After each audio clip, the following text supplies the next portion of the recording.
ನಮಸ್ತೆ. ಒಂದು ಸಲ ಮೆದುಳು ದೇಹದ ಎಲ್ಲ ಅಂಗಗಳನ್ನು ಚರ್ಚೆಗೆ ಆಮಂತ್ರಿಸಿತು.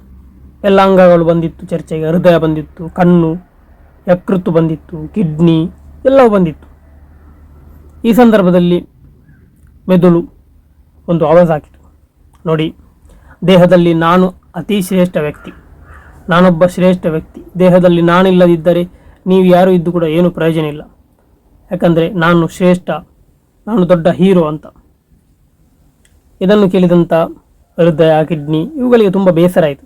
ನಾವು ಈ ದೇಹದಲ್ಲಿ ವ್ಯರ್ಥ, ನಾವು ಸುಮ್ಮನೆ, ನಮ್ಮಿಂದ ಏನು ಈ ದೇಹಕ್ಕೆ ಪ್ರಯೋಜನ ಇಲ್ಲ ಅಂದಮೇಲೆ ನಾವು ಯಾಕೆ ಅಂತ ಹೇಳಿ ಒಂದೊಂದೇ ತಮ್ಮ ಕಾರ್ಯವನ್ನು ನಿಲ್ಲಿಸಿತು. ಮೊದಲು ಹೃದಯ ನಿಲ್ಲಿಸಿತು ಕೆಲಸವನ್ನು. ಹೃದಯ ನಿಲ್ಲಿಸಿದಾಗ ಮೆದುಳಿಗೆ ರಕ್ತ ಹೋಗಲಿಲ್ಲ. ಮೆದುಳಿಗೆ ರಕ್ತ ಹೋಗದೇ ಇರುವಾಗ ಮೆದುಳು ತುಂಬ ಚಡಪಡಿಸಿತು. ಆದರೆ ಮೆದುಳಿಗೆ ರಕ್ತ ಸಿಗದೆ ಮೆದುಳು ಸತ್ತೋಯಿತು. ನೋಡಿ ಸ್ನೇಹಿತರೆ, ನಾವೊಬ್ಬ ದೊಡ್ಡ ಶ್ರೇಷ್ಠ ವ್ಯಕ್ತಿ ಆಗಿರ್ಬೋದು.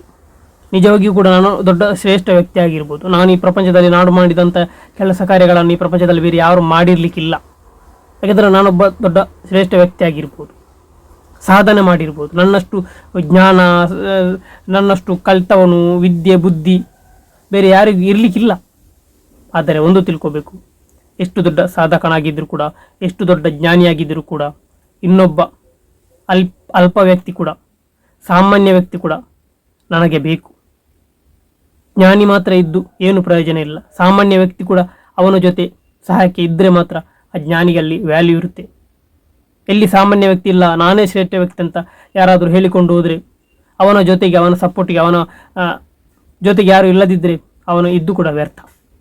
ಕೊನೆಗೊಂದು ದಿವಸ ಆ ಮೆದುಳು ಸತ್ತಾಗಿ ಅವನು ಕೂಡ ಯಾರು ಇಲ್ಲದ ರೀತಿಯಲ್ಲಿ ಸೋತು ಸುಣ್ಣವಾಗಿ ಹೋಗ್ಬೋದು. ಕೊನೆಗೆ ಅವನು ಭಾವಿಸ್ಬೋದು, ಅವನು ನನ್ನ ಜೊತೆ ಇದ್ದವನು, ಅವನು ಕೂಡ ಬೇಕಿತ್ತು.